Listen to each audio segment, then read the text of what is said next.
through that angle? What is the point? Why should I do that? Why would I put myself in such a state? And still, I'm not able to prove anything?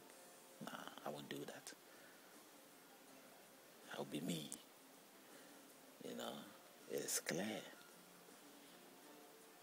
But if I'm going to make my godliness that private moment of my life, which I am not able to sort of evidently reveal in a physical sense to anybody, becomes a way of which to sort of make my friendship or make my demands, then I don't know what sort of person I am.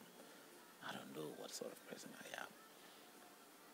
I pray that you will also come to the point of realizing the trueness of life and embracing a true God, and not a God who sort of is unprovable, unseen and unprovable.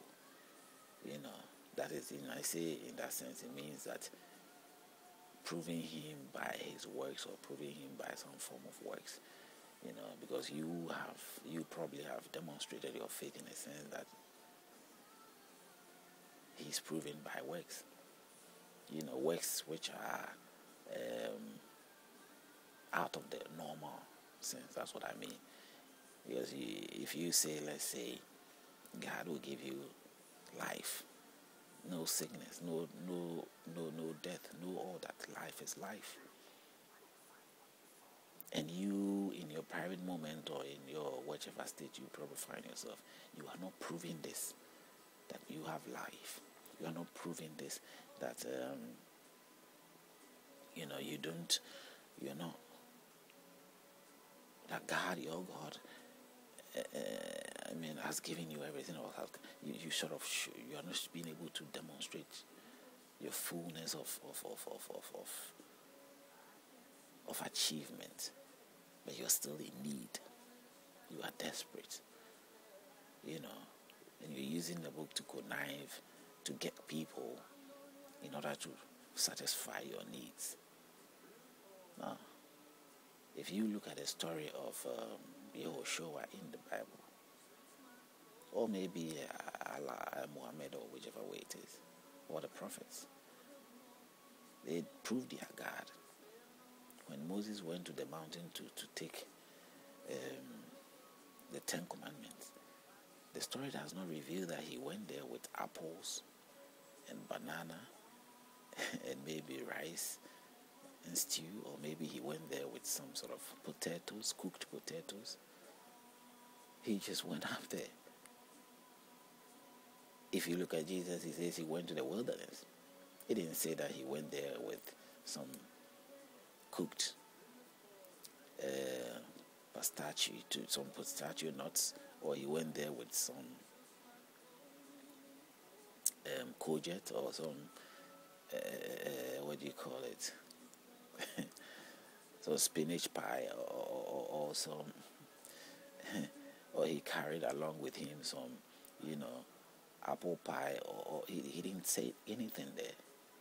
He went right there, no water, nothing, for 40 days and whichever time, because his God was going to provide for him food.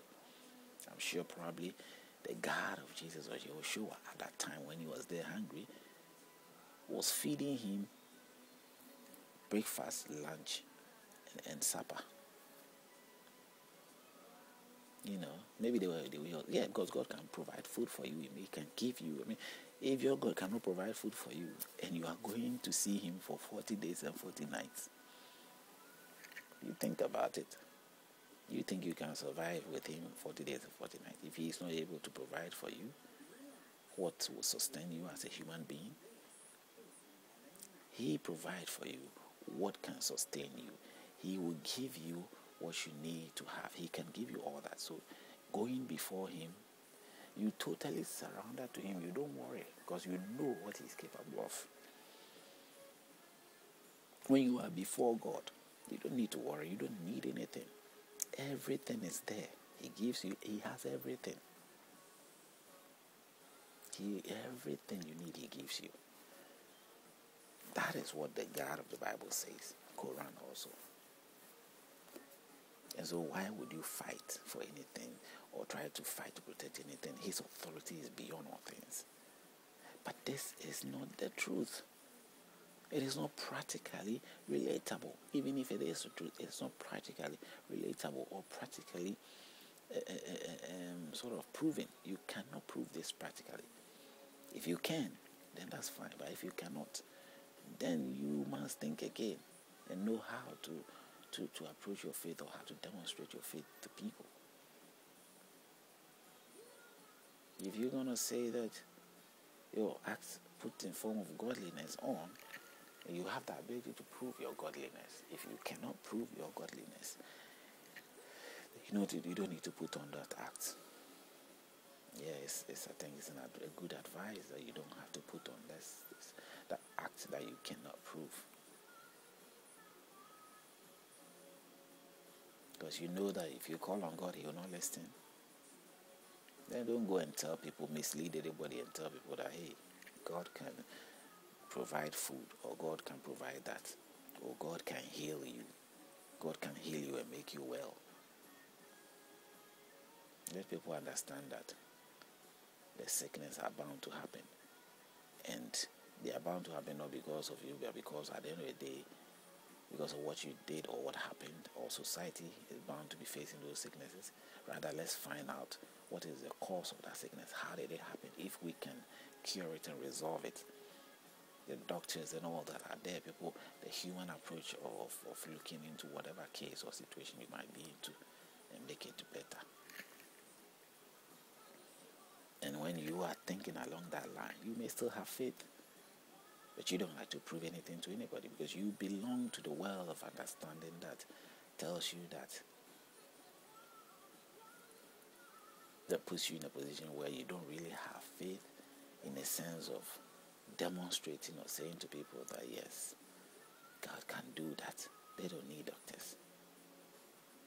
You demonstrate to people and telling people that God has already done the things, and the things that He has already done, sickness and death and all those things is included.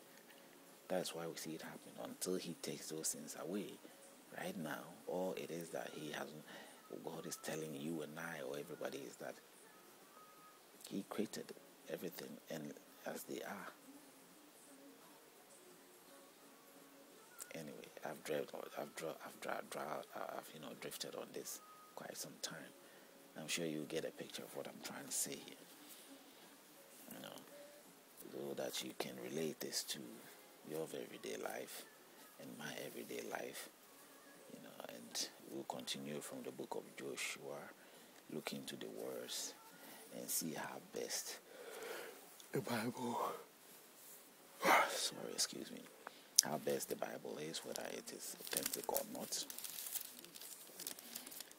Then the commanders and all that, we will follow through, and we'll be able to see how we can relate it to our life, our love life, our social life, whichever way we might find ourselves. If you can relate these things and make the correct positive approach to life, not giving in to any deceptive lies or any words of no substance. We have to be able to be positive, embracing life in a more acceptable way. What is truly imaginable. Imaginable is what we must always approach, not what isn't imaginable. And what is imaginable is demonstrating a faith that is acceptable in the normal life. That you have your suspicion of God, and you do have faith that yes, there is a God. You believe that there is something there. That's all there is to it. It's not that what you believe, you believe that there is a God, and I know what God, I know that God can do this apart from what He has already done. Maybe He could do that. But what if He's already done it? And I'm sure probably He's already done it. God is about what we see before us. And let's stick to that and hope that we will discover as we go on.